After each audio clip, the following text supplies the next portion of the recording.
Il y avait une fois une vieille bique qui avait 7 petits biquets.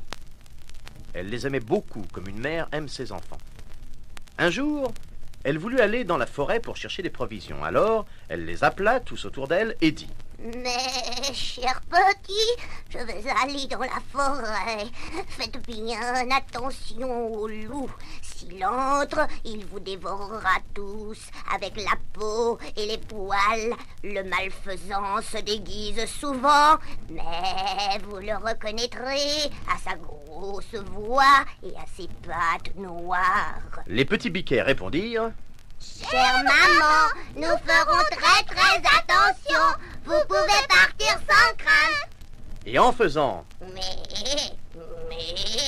la vieille bique partit le cœur léger. Très peu de temps après, quelqu'un frappa à la porte de la maison et cria: Mais, ouvrez, chers enfants. Votre mère est là et vous a rapporté quelque chose à chacun.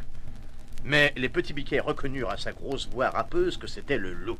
Nous n'ouvrirons pas. Tu n'es pas notre maman. Elle a une jolie voix douce et aimable. Mais toi, tu as la voix comme une râpe. Tu es le loup.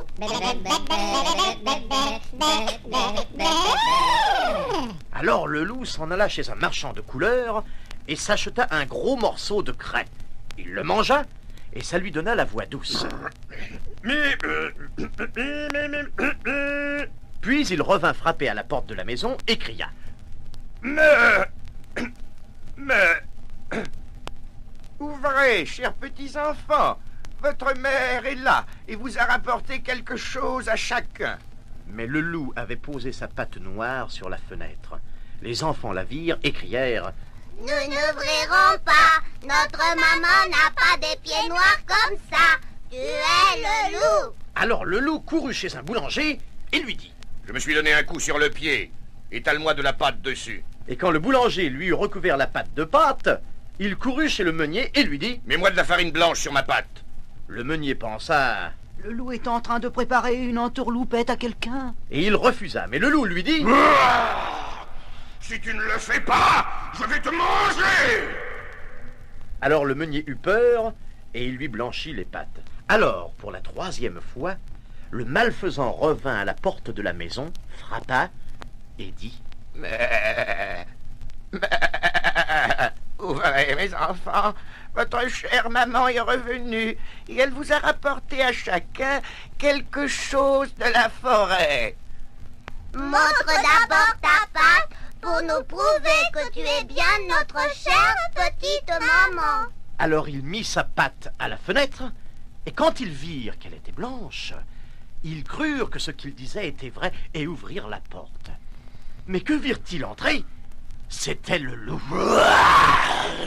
Ils eurent très peur et voulurent se cacher. Le premier sous la table, le deuxième dans le lit, le troisième dans le poêle, le quatrième dans la cuisine, le cinquième dans l'armoire, le 6e sous la cuvette et le 7e dans la caisse de l'horloge. Le loup les trouva tous et ne fit pas de cérémonie. L'un après l'autre, ils disparurent dans son énorme gosier, sauf le plus jeune qui s'était caché dans l'horloge et qu'il ne trouva pas. Puis, ayant assouvi son appétit, le loup alla tranquillement s'étendre sous un arbre dans la prairie verte et s'endormit. Peu de temps après, la vieille bique revint de la forêt. Oh, quel affreux spectacle! La porte de la maison était grande ouverte. La table, les chaises et les bancs étaient renversés. La cuvette brisée en 1000 morceaux. Les couvertures et les oreillers du lit traînaient par terre. Elle chercha ses enfants, mais ne put les trouver nulle part. Elle les appela l'un après l'autre, et personne ne répondit. Mais à la fin, comme elle arrivait au nom du plus jeune, elle entendit une petite voix qui criait: Chère maman, je suis cachée dans l'horloge. Elle le tira de sa cachette, et il lui raconta que le loup était venu, et qu'il avait mangé tous ses frères. Je vous laisse imaginer comme la pauvre Bique se mit à pleurer sur le sort de ses petits biquets. Elle sortit enfin tout en larmes, et le plus jeune des petits biquets courut derrière elle. Et, en arrivant à la prairie, voilà qu'elle vit le loup, couché sous son arbre, et qui ronflait si fort que toutes les branches de l'arbre en tremblaient.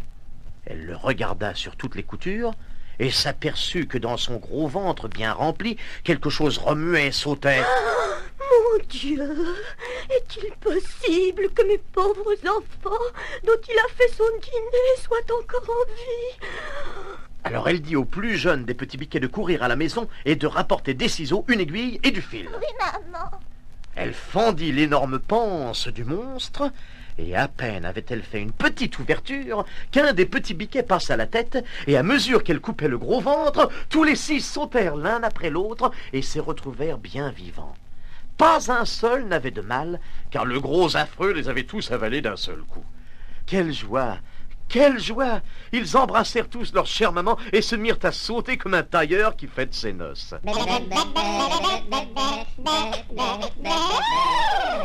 Mais la vieille chèvre leur dit: Maintenant, allez me chercher des grosses pierres et nous en remplirons le ventre de ce sale animal pendant qu'il continue à dormir. Alors les 7 petits biquets coururent vite chercher des pierres et enfourrèrent dans le ventre du loup autant qu'ils purent en porter. Puis la vieille Bique, en toute hâte, recousit le ventre du loup pour qu'il ne s'aperçoive de rien, et il ne se réveilla même pas. Quand le loup sortit enfin de son sommeil, il se mit debout. Mais les pierres qu'il avait dans l'estomac lui donnaient si grand soif qu'il voulut aller boire à la fontaine. Mais les pierres étaient si lourdes qu'elles l'entraînèrent et qu'il se noya misérablement.